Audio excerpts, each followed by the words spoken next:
When your puppy needs help, you don't know what to do. Acme Canine will see you through. Dog training is a very diverse field with a single common thread: communication.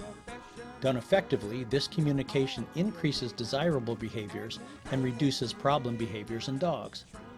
Effective communication requires a dog owner to know how to properly use their dog training tools. Hi, I'm Laura Pecos. Just like using a hammer or shovel, being knowledgeable about tools you use with your dog and knowing best how to use them effectively can build your relationship between you and your dog and humanely communicate your goals and desires. Unfortunately, most dog owners use their leash incorrectly. Sometimes they even cause the behaviors they don't like in their dogs. An aggressive or reactive dog can be caused by mishandling the leash while it is in the presence of other dogs or humans. If you're a worried dog owner, you immediately tighten up on the leash to prevent your dog from jumping on a person or pulling towards them. Unfortunately, this lifts your dog's head and puts him into an alert mode. Take a look at the picture on the left. Notice this dog is reacting to the sight of another dog. His head and tail are high, his body's rigid, his hackles are raised, and if you notice, his body weight is going forward. I bet you if you could get close enough, you'd probably even see that his whiskers are going forward. Every time we interact with a dog, one of us is training the other. Now think about your dog's posture while he's pulling at the end of his leash. That constant battle against the leash is pulling your dog's head way up. He's making himself high and rigid, and his body weight's going forward. He looks like a dog that's just about ready to communicate a challenge to another dog. Now, if you were a nice, unassuming dog confronted by your dog in that picture, what do you think the reaction would be? I'd be so confused.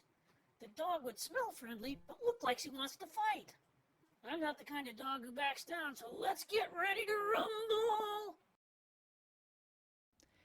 In addition, many people have been pulled off their feet by a dog that reaches the end of the leash and keeps on going. When this happens, or if you get tangled up, you can end up in a fall, road rash, or even worse. So how is a dog owner supposed to properly hold the leash? The first part is gripping the leash correctly in your hand.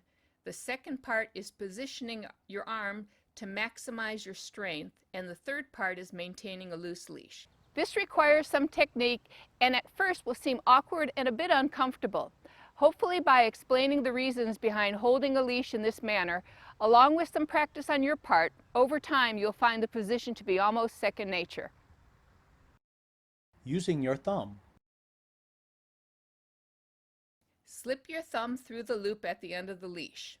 If you hold your hand upward in front of you like you're giving someone a high five, the leash should dangle off your thumb. Then close your fingers around the loop to maximize control and safety. Make sure the leash is coming out of the bottom of your hand near your pinky finger when you are finished folding.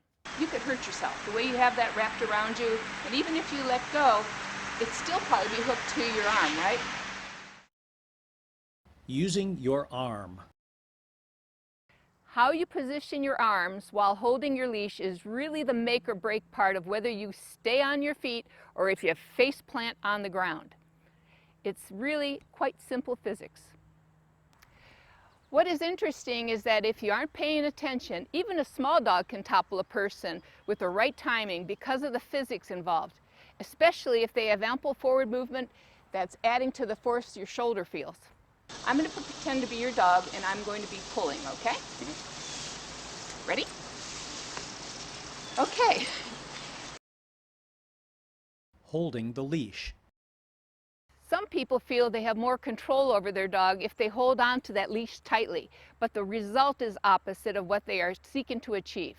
A dog tends to struggle more against the pressure and discomfort on his neck when there's a tension on that leash.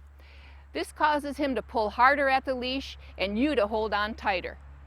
When holding a leash, you must exercise seemingly as little control as possible to truly be in control of your dog. Try thinking of your leash as an umbilical cord that joins you and your dog. You communicate your feelings through this tool. This is especially true when your dog is ahead of you and can't see you. So, the other thing is you set yourself up. Normal physics, you're going to fall down because you're turning sideways and you're kind of off balance to begin with. Do you mind if we try a different way?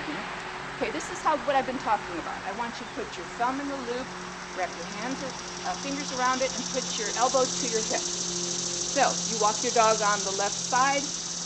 You get a little bit of a loop here because we don't want to give your dog any feedback. We want to train your dog. We don't want to control your dog. All right? So I'm going to pretend like your dog is pulling. You're not going to react with one arm. You're going to use two arms. I want you to take your left hand and make like a baseball hold. But instead of holding it like that, I want you to hold it so that you use your triceps. Okay? You ready? Here we go. Pretty good. You're not moving. You're not going to lose your dog. And you're not going to lose your balance. Making the leash shorter. What you want to do is you want to put your thumb in the loop, slide your fingers down to give the dog however much slack you want to give it for whatever you're working on at the time. Put that over the same thumb so it's all tight on the top and all comes down through the bottom. Knowing you must not control or try to steer your dog with the leash takes you to the next step of training and communicating with your dog. But that's in another video. Training doesn't end with this video. There's so much more at acmecanine.com. It's a one-stop canine resource for all dog lovers. When your puppy needs help, you don't know what to